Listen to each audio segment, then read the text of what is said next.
하나님의 신비, 하나님의 언약이라는 설교 제목을 따라 로마서 11장 거의 마지막 부분을 우리가 확인하겠습니다. 하나님, 성령님의 조명하심 속에 하나님의 크신 전 세계사적인 계획을 맛보게 하여 주시옵소서. 예수 그리스도 이름으로 기도합니다. 아멘. 로마서 강의 7나가 주보로 되어 있을 거예요. 제가 로마서를 지금 9장부터 시작을 했어요. 1장에서 시작을 해야 되는 로마서를 9장에서 지금 시작을 해서 로마서 7이 되고, 아마 오늘이 로마서 7 하면서 9장, 10장, 11장을 이제 마무리 제가 하려고 합니다.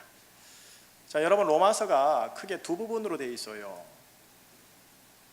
첫 번째 전반부 부분은 1장에서 8장까지가 하나예요. 그리고 두 번째는 12장에서 16장까지가 하나예요. 전반부에는 뭐가 기록되어 있느냐면 복음이란 무엇인가, 복음에 대해서 정확하게 다소 약간은 학술적인 용어로 기술을 정교하고 깊이 있게 로마서를 통해 하고 있어요. 그리고 후반부에서는 이 복음을 아는 사람들이 실제적인 제주 현장에서, 가정 현장, 교회 현장에서 어떻게 관계와 삶을 살아야 하는가, 실천 동목이 기록이 되어 있어요. 하나님께서 바울을 통해 가지고 바울 서신을 주실 때 대체적인 편집 방법이 전반부에는 복음에 대한 분명한 교리적인 이해를 가르쳐주고, 후반부에는 이 복음에 대한 교리를 아는 자는 실전적인 삶에서 어떻게 살아야 하는지를 알려주세요. 지식만 있어서는 안 되다, 경험으로, 삶으로, 관계로 복음이 드러내야 된다라는 편집 구도가 있는 거죠. 자, 오늘 로마서 전반부요, 1장에서 11장을 다시 두 가지로 나눠줘요. 1장에서 8장까지가 하나고 9장에서 11장까지가 또 하나예요. 1장에서 8장까지는 말 그대로 복음이 무엇인가 엑기스 그대로 드러내요. 9장에 딱 가서 11장까지를 가보면 복음을 아는 기독교인들에게 하나 더 얘기를 해주는데, 그게 뭐냐? 이스라엘 유대인과 관련된 하나님의 신비, 미스테리를 하나 살짝 알려줌으로써 11장이 끝나요. 오늘 우리가 펼친 본문은 로마서 9장에서 11장에 있는 본문인데 그 중에 가장 마무리, 결론 부분입니다. 그래서 9장에서 11장의 최종 정리가 오늘 본문인 거예요. 자, 이제 한번 서서히 들어가 볼게요. 로마서는 로마 교인들에게 보낸 하나님의 편지입니다. 로마 교인들은 극소수가 유대인들이고 나머지는 다 로마인들이에요. 다시 말하면 라틴 민족이요. 유대인 관점에서 보면은 이방인이라는 소리예요. 여러분, 수많은 이방 민족이 있잖아요. 막 수백 가지가 될 거란 말이죠. 근데 이 모든 수백 종족의 이방인들은 유대인 관점에서 보면은 다 뭐냐? 한 이방인이에요.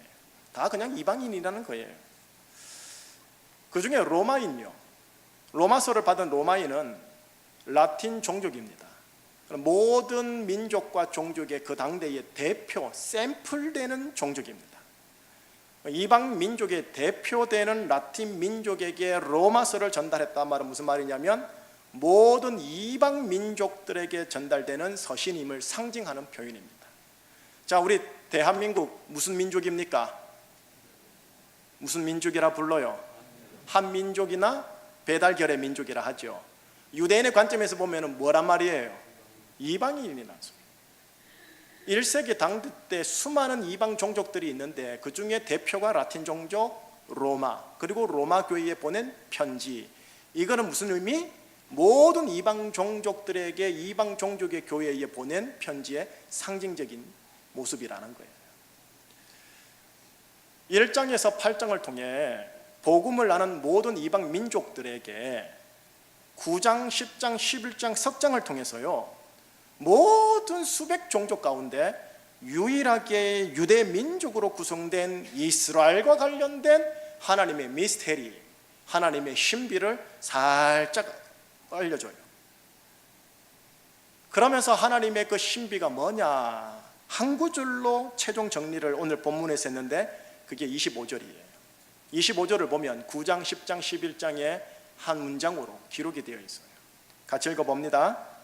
형제들아, 너희가 스스로 지혜 있다 하면서 이 신비를 너희가 모르기를 내가 원하지 아니하노니 이 신비는 이방인의 충만한 수가 들어오기까지 이스라엘의 덜어는 우둔하게 된 것이라. 자, 지금 이방 민족들에게 1장에서 8장까지 복음을 가르쳤어요. 복음을 충분하게 이해했다라는 전제하에 이방인들에게 이제 복음을 아는 너희들에게 실은 하나님의 미스테리 하나 알려줄게. 이건 비밀이다. 이런 느낌으로 지금 가르쳐주는 대목이 이 대목이에요. 근데 그 하나님의 신비가 뭐냐? 이 본문이 지금 기록이 돼 있어요. 이방인의 충만한 수가 들어오기까지 이스라엘이 덜어는 뭐가 되었더라? 우둔하게 된 것. 이게 지금 하나님의 미스테리, 하나님의 신비다 하고요, 복음을 아는 이방 교회에 대한 살짝 맛배기를 보여주고 있어요. 그런데 이게 원어적으로 좀 보십시다. 원어적으로 보면 직역을 해버리면 이렇게 되어요. 이방인의 충만함이 들어오기까지 이스라엘이 부분적으로는 뭐해지는 것이다? 완악해지는 것이다. 오늘 우리 개역 성경에는 우둔하게 되는 것이다 라고 기록되어 있는데 원어적으로는 완악해지는 것이라고 기록이 되어 있어요. 여러분, 완악함이라는 이 단어는 마가복음 3장에 첫 번째로 등장하고 오늘 본문에 두 번째로 등장해요. 첫 번째로 등장하는 이 사건을 가보면 이런 사건이 있어요. 안식일 날 예수님께서 회당에 들어가셨어요. 근데 거기에 손 마른 사람이 있더라는 거죠. 유대인들이 회당 안에서 예수라는 작자가 안식일에 사람을 고치는가 안 고치는가 주시를 해요. 왜? 예수를 고발하려고요. 그때 이 상황을 다 아시는 예수님이 바로 도리어 받아쳐버려요. 뭐라고? 안식일에 선을 행하는 것과 악을 행하는 것, 생명을 구하는 것과 죽이는 것, 어느 것이 옳으냐? 라고요. 유대인들이 잠잠해요. 할 말이 없으니까. 이 상황을 지켜보시던 예수님에 대해서 마가복음 3장 5절에서는 이렇게 표현하며 마무리를 해요. 그들의 마음이 완악함을 탄식하사 노하심으로 그들을 하고 둘러보시더니. 여러분, 유대인들이 가지고 있는 이 완악함이요, 예수님으로 하여금 이 탄식하게 만들고 노하게 만들어요. 그 자비하신 예수님으로 하여금 탄식하게 하고 노하게 하면서 하면서 둘러보게 만드는 그 완악함이에요. 그 완악함이 오늘 본문에 등장하는, 이게 두 번째로 좀 등장하는 대목이에요. 오늘 본문에서는 이스라엘의 이 완악함이 이방인의 충만함이 들어오기까지 계속 그럴 것이다 라고 말을 해요. 여러분, 이스라엘의 완악함은 죄성입니다. 유대인들의 죄성인데 오늘 이 표현이 뭐냐면 하나님의 섭리와 계획 안에서 어떤 특정 시기까지는 얘들이 끝까지 이렇게 완악할 것이다 라는 암시의 말입니다. 그러면 그 특정 시기란 게 언제냐? 이방인의 충만함이 찰 때까지, 이방인의 충만함이 다 들어올 때까지, 그때까지는 얘네들은 하고 볼 수밖에 없는 완악함이 있을 것이다 라는 신비를 얘기를 해요. 이방인의 충만함이 들어오는 시기가 되면 이제 이스라엘이 어떻게 될까요? 26절 보십시오. 26절 27절 같이요. 그리하여 온 이스라엘이 구원을 받으리라. 기록된 바 구원자가 시온에서 오사 야곱에게서 경건하지 않은 것을 도래시키겠고 내가 그들의 죄를 없이 할 때에 그들에게 이루어질 내 언약이 이것이라 함과 같으니라. 26절을 다시 한번 보시면서 귀는 저한테 주보세요. 이방인의 충만함이 들어오는 특정 시기가 오면요, 온 이스라엘이 어떻게 된다고 써 있어요? 구원을 받으리라. 온 이스라엘이 구원을 받으리라. 야곱에게 경건하지 않은 것이 있는데 나 여호와가 그걸 어떻게 하겠다? 돌이키겠다. 걔네들이 안 돌이키지만 내가 주권적으로 돌이키겠다. 자, 27절을 계속 보면 이래 돼 있어요. 내가 그들의 죄를 없이 하노라. 그들의 죄 무슨 죄? 완악함의 죄. 예수님으로 하여금 탄식하사 분노함으로 돌아보게 하시는 그 완악함의 죄를 없이 하겠다. 이것이 내 언약이다 라고 얘기를 하셔요. 다시 풀어 설명할게요. 하나님의 언약이 하나가 있는데 그게 뭐냐? 이방인의 충만함이 차고 넘치면 지금은 부분적으로 완악함을 가지고 있는 이 이스라엘을 나 여호와가 주권적으로 걔네들을 구원시키겠다라는 언약이요. 이게 하나님의 신비다. 하나님의 미스테리다. 이방인들이요, 이스라엘과 관련된 이 언약을, 이 하나님의 신비를, 미스테리를 너희들이 모르기를 원치 아니하노라. 이거 알아라, 이방인들이요 하고 오늘 하나님께서 바울을 통해 이방인 신자, 첫 번째로는 로마 교인들, 두 번째로는 제주충신교회 배달결의 한민족 여러분 우리들에게 지금 말씀하고 계신 거예요. 여러분, 이 이스라엘 있죠, 유대인들요, 종족 유대인들, 참 묘해요. 이 민족이 영적으로 묘해요. 자, 말씀 보세요. 28절을 보면 압니다. 28절 같이 읽습니다. 복음으로 하면 그들이 너희로 말미암아 원수된 자유, 택하심으로 하면 조상들로 말미암아 사랑을 입은 자니라. 이게 유대인들을 향해서 하나님이 주신 진단이에요. 진단. 참 엑기스대로 집어넣는데 뭐냐, 복음의 관점이 있고 택하심의 관점으로 지금 구분하고 있어요. 이 말씀이요. 복음의 관점에서 보면 예수 혹은 하나님의 의라는 복음에 반해서 자기 의를 세우려고 엄청 노력을 하거든요. 그래서 이스라엘은요, 하나님의 왼수예요. 왼수. 여러분, 하나님의 원수라고요. 마귀만이 원수가 아니고 유대 민족이 하나님의 원수라고요. 그런데 택하심의 관점에서 보면 아브라함과 이삭과 야곱이라는 조상들로 말미암아 뭘 입은 자라? 사랑을 입은 자라. 이렇게 말을 하는 거예요. 하나님께 원수가 되면서도 사랑을 입은 자, 우리나라 말로 애증을 가진 자라고 할 수밖에 없는 거죠. 그러니 이 민족이 묘해요. 그냥 여러분, 지금 이 시대요, 이 시대는, 예수님이 오신 이 시대는 복음으로만 구원을 받습니다. 하나님께 선택된 민족이기 때문에 구원을 받지 못해요. 선택된 민족이라 할지라도 복음으로 구원을 받기 때문에 복음을 받아들여야 선택된 민족이라는 게 의미가 있어요. 할례도 그렇게 해야 의미가 있는 거예요. 율법도 그렇게 해야 의미가 있고요. 그런데 오늘 본문을 통해 하나님이 말씀하시길, 택정함을 받은 온 이스라엘이, 복음의 관점에서 원수된 온 이스라엘이 언젠지 모르겠지만 때가 이르매, 이방인의 충만함의 때가 이르면 복음의 관점에서 얘네들이 구원받을 기다. 이게 하나님의 신비요, 이게 하나님의 언약이다. 이방인 교회, 로마 교회요, 제주 총신교회요, 너희들이 로마에서 제주에서 살면서 이거 꼭 기억해라 하고 오늘 우리에게 주시는 거예요. 내 인생과 아무런 상관이 없어요. 어째보면 내 삶의 축복도 아니에요. 뭐 남민족 남종족 뭐 되든 말든 무슨 상관이겠어요. 그죠? 31절을 읽어보지요.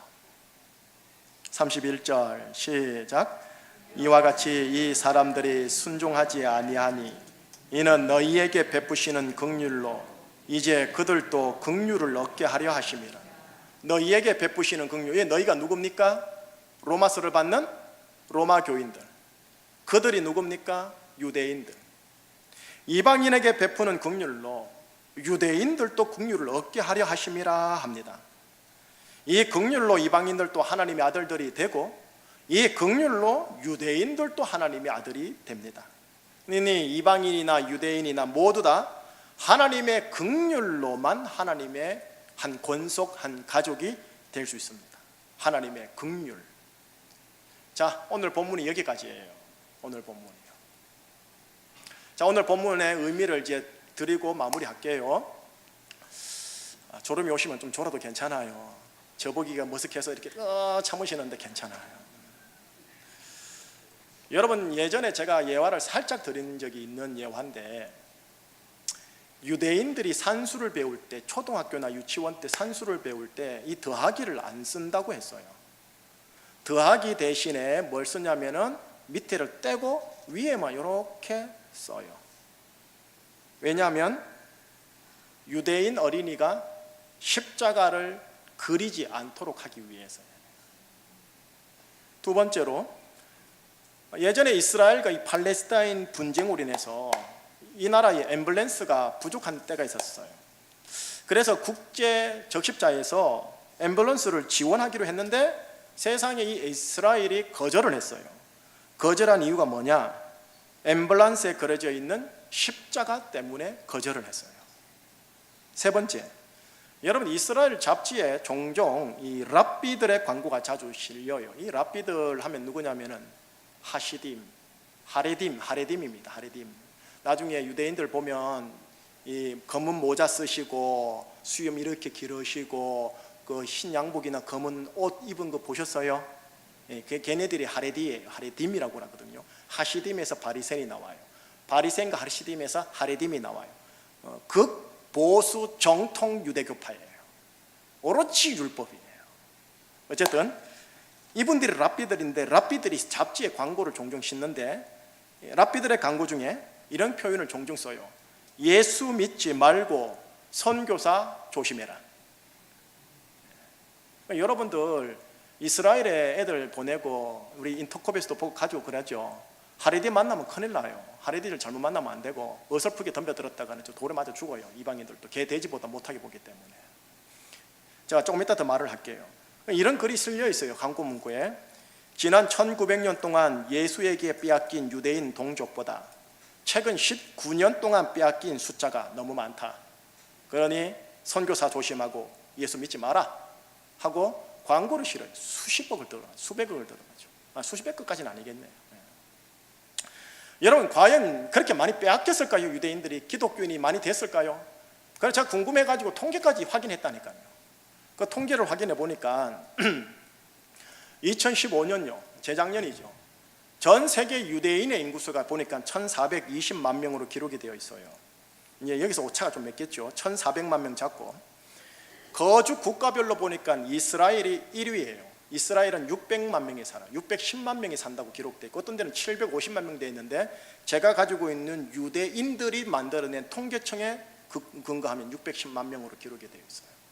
그 다음 미국에 570만 명이 살아서 2위고 3위가 프랑스, 4위가 캐나다 순이에요. 자, 이제 이스라엘로 가볼게요. 610만 명 이스라엘. 2012년에 나와 있는 이스라엘 중앙통계국 조사에 의하면 이스라엘 안에 기독교인이 몇만 명이냐면 15만 명이라고 기록되어 있어요. 15만 8천 명이라고 기록이 되어 있어요. 그런데 거기에 보면은 15만 명 중에 80%가 유대인이 아니고 아랍인들이에요. 여러분 이스라엘은 다 유대인이 아니고요, 아랍인, 유대인 섞여 있어요. 여러분 다 이스라엘 국가 시민들이에요. 근데 예수 믿는 15만 명 중에 80%가 아랍인들이에요. 그러면 유대인들이 몇 퍼센트일까? 그럼 표시도 없어요. 그래서 제가 그냥 계산했어요. 20% 잡자. 20%를 계산을 했더니 어떻게 나오느냐? 610만 명 유대 전체 인구 중에 3만 명이 예수를 믿어요. 20%를 생각했을 때 3만 명이 예수를 믿으면 퍼센테지로 제가 계산을 해보니까 0.49%. 에게 0.49%. 많아요, 안 많아요? 별로 안 많잖아요. 그런데 유대인들, 랍비들은, 하레디 이 랍비들은 이 3만 명 뺏긴 것조차도 너무 많이 뺏겼다고 경각심 가져야 된다고 아주 개신교 선교나 기독교 그리스 종교회나 천주교 선교에 대하여 아주 노골적으로 싫어하고 반감을 가지고 돌을 던져요. 일반 유대 시민들이나 랍비 유대 시민들이나 모두 다요 지금은 성경 말씀처럼 완악해요. 이 완악함은 마가복음 3장에서 확인했듯이 예수님으로 하여금 탄식하게 하고 노하게 할 정도의 완악함인 거예요, 여러분. 자, 근데 이들이 언젠가는 특정 시기가 차면 어떻게 한다? 돌아온다라는 거예요. 하나님의 긍휼로 인해 이 완악함을 버리고 복음의 관점에서 구원을 받게 될 것이다 라고 약속을 하고 있는 거예요. 이게 오늘 본문이고 오늘 본문 속에 담겨진 하나님의 신비고 이스라엘을 향하신 하나님의 언약인 거예요. 저 개인적으로요, 원고인 없지만 사적인 이야기지만 이스라엘과 유대를 연구하면서 유대인들이 괜시히 질투적 관점에서 얄미워요. 하나님이 우리 배달결에 한 민족을 사랑했다라는 표현이 있으면 참 좋겠는데 많은 수백 종족 가운데 어느 민족만 지금 사랑한다는 느낌이에요? 유대민족이에요. 유대민족. 아마 유대민족 안에 뭔가가 있는가 봐요. 나 참 모르겠어요, 저도요. 근데 하나님이 그래 선택을 했는 걸 뭐 어찌하겠습니까? 형제로 따지면 유대민족이 전체 형제들 중에 뭐라는 소리예요? 장남이라면서 장남. 그러니까 아버지가 장남도 이뻐하는 거예요. 지금 내가 보니까 괜히 괜시니 질투가 되는 거예요. 제가 어쨌든 이건 이제 사담이에요. 원고로 돌아갑니다. 이들에게 하나님의 신비가 있고 하나님의 언약이 있음에도 불구하고 이들은 지금도 여전히 변함없이요, 예수님이라는 하나님의 의에 대하여 원수의 모사와 모략과 정략과 전술을 가지고 기독교를 알게 모르게 박해합니다. 그렇기에 이들을 향해 오늘 우리는 긍휼을 가지고 쳐다봐야 하고 하나님의 긍휼로 손길을 펼쳐야 합니다. 그러나 또 기억할 게 있어요.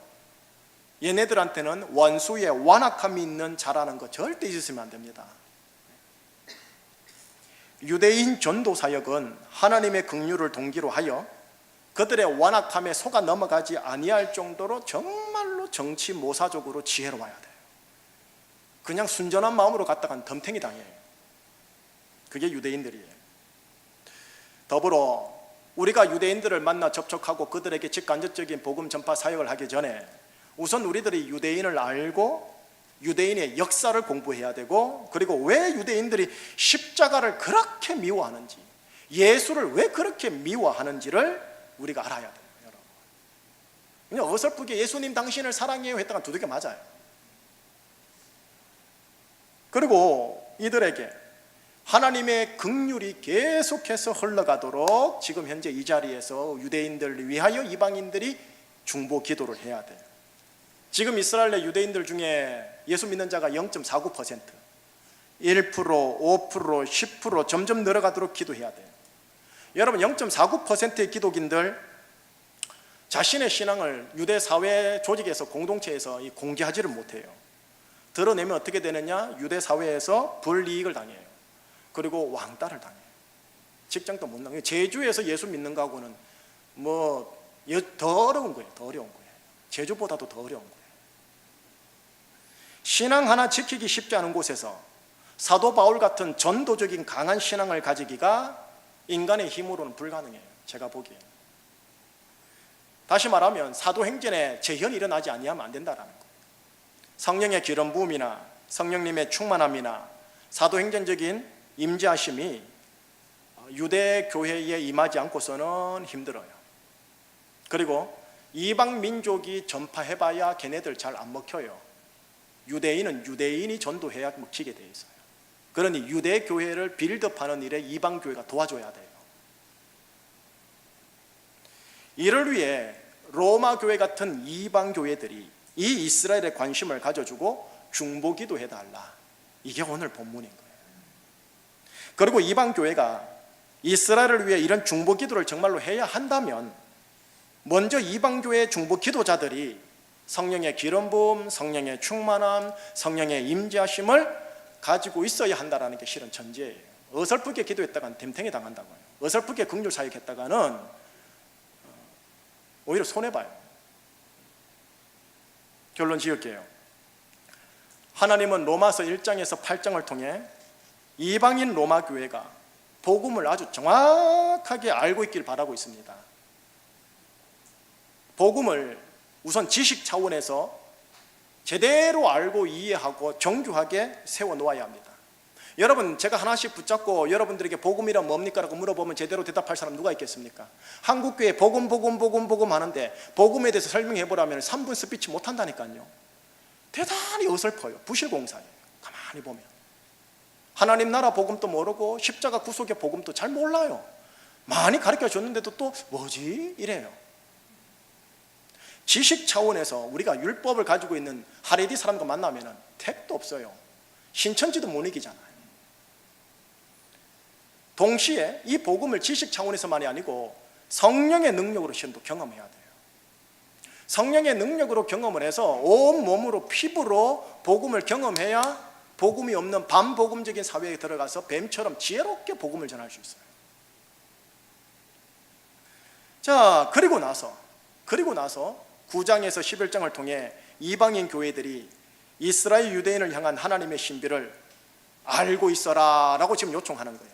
그리고 이 하나님의 신비가, 이 하나님의 언약이 하나님의 긍휼을 따라 이스라엘 유대인들에게 그 사회 속에 풀어지도록 중보 기도해다오, 관심 가져다오, 긍휼 사역을 해다오. 소수 유대 교회를 위하여 너희들이 빌드해다오. 지금 그렇게 요청하는 게 9장에서 11장의 내용인 거예요. 생각해 보세요. 유대의 민족은 한 민족이죠. 이방 민족 아까 몇 개요?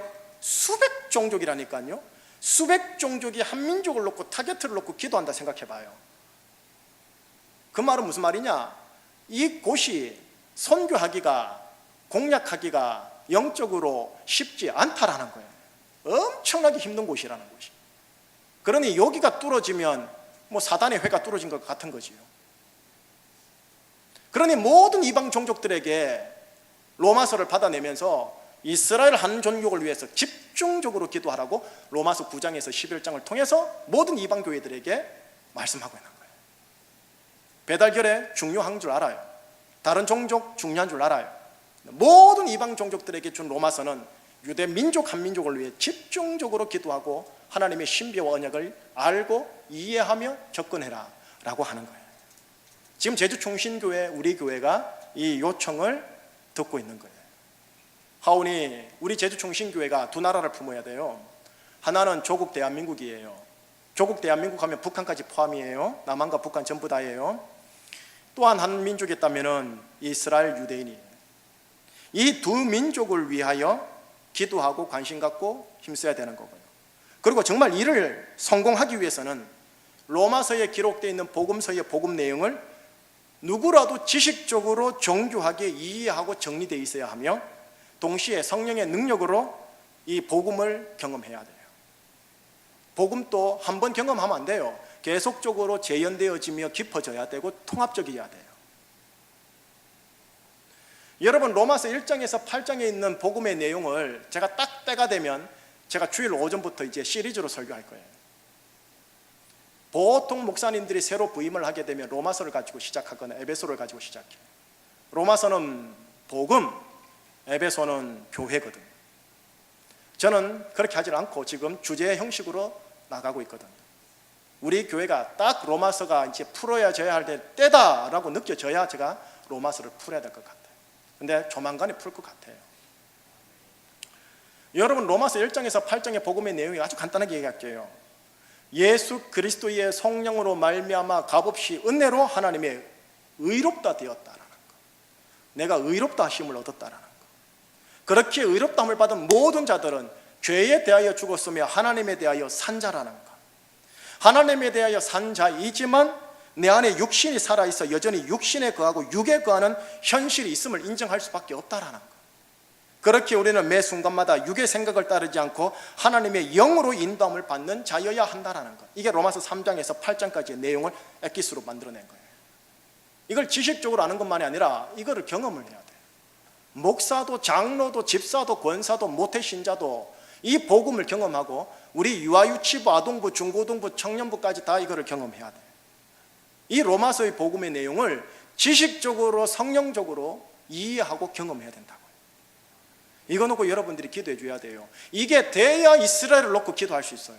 이게 돼야 하나님의 긍휼 사역을 이스라엘을 향하여 가서 펼칠 수 있다고요. 어설프게 해서는 안 돼요. 저는 어설프게 하는 것도 싫고요. 정교해야 돼요. 우리 교회가 모든 성도들과 다음 세대들이 내적으로 이 복음 알아야 됩니다. 듣고 또 들어야 합니다. 설교를 통해서 듣고 성경 공부를 통해서 듣고 여러분들은 메모하고 정리하고 암송하고요. 제가 그에 대해서는 강압적으로 푸시한 적은 없었어요. 더불어 성령의 능력으로 예배 현장에서 기도 현장에서 경험하고 경험해야 돼요. 여러분 기도하셔야 돼요. 복음의 능력을 경험하게 해달라고요. 복음의 은혜와 능력을 경험하게 해달라고 기도하셔야만 남은 인생이 진짜 오전 예배 설교처럼 오는 세대의 생명인 영생을 파워풀하게 경험해요. 그래야 마귀의 전략과 전술을 거슬러 올라갈 수가 있고 복의 통로가 되어져요. 그러면서 외부적으로는 우리가 외부적으로 여러 사역이 있겠지만 그중 한 사역은 이스라엘 유대인을 품고 하나님의 긍휼을 따라 이들의 구원함을 위해 기도하고 이들의 구원함을 위해 긍휼 사역을 이제 조금씩 펼쳐 나가는 거예요. 그러나 기억할 것, 아직도 이네들은 복음에 대하여 대단히 완악하다라는 걸 기억하고 지혜롭게 잘 접근해야 된다라는 것. 정리합니다. 우리 교회가 복음의 능력으로 무장되기를 축복해요. 복음의 능력이 뭔지를 21세기 언어와 21세기 코드와 21세기 방법론으로 21세기 문화에 맞게 복음을 우리가 이해하는 그런 우리 교회가 되기를 정말 원해요. 아마 결정적인 주요 기능의 역할은 아마 제가 해야 되고 교역자들이 해야 돼요. 권 목사님, 한 목사님, 안미연 전도사님, 김건희 목사님. 1세기 복음을 21세기 옷을 맞추어 가지고 입혀서 아이들에게 맞게, 어른들에게 맞게 재해석해서 전달할 수 있는 수준이 돼야 돼요. 문자적으로만 전달할 게 아니고요. 그런 이후 성령께서 이것이 맞다라는 확정적 사건들을 우리에게 주셔야 돼요. 그래야 우리가 내적인 튼실함 속에서 외적인 전도사역과 선교사역이 확고해지고 무너지지를 않아요. 그래야 사단의 전략과 전술 속에서 21세기에 맞게 우리가 접근할 수 있어요. 그러니 우리가 갈 길이 멀죠. 알아야 갈 길이 멀죠. 매사 성령님을 의지해야죠. 그러면서 마귀는 제주 충신교회가 제주교회 420개 교회 가운데 물꼬가 되지 않도록, 선도주자가 되지 않도록 흔들 거란 말이죠. 거기에 엮이지 않아야 되고 낚이지 않아야 되고 지혜로워야 되고 매사 성령님께 물어야 되고 이 작업을 우리 교회가 해야 돼요. 우리 교회 대한민국을 품고 이스라엘을 품는 복음의 능력이 강한 우리 교회와 여러분과 자녀들 되시기를 예수님 이름으로 축복합니다. 기도하시겠습니다. 하나님 아버지, 로마서 11장을 통하여 이스라엘 유대인을 생각하는 하나님의 신비와 언약을 확인하였습니다. 우리가 먼저 내적으로 복음을 제대로 잘 알게 하여 주옵시고 성령으로 확정된 사건을 가지게 하여 주옵시고 외적으로는 먼저 사랑하는 우리 대한민국의 복음을 증거하고 제주의 복음을 증거하는 것과 또 멀리서로는 우리 이스라엘을 향하여 복음을 증거하는 긍휼 사역을 감당하는 그런 우리 교회가 되도록 우리 교회를 복음으로 성령으로 무장시켜 주시옵소서. 예수 그리스도 이름으로 기도합니다. 아멘.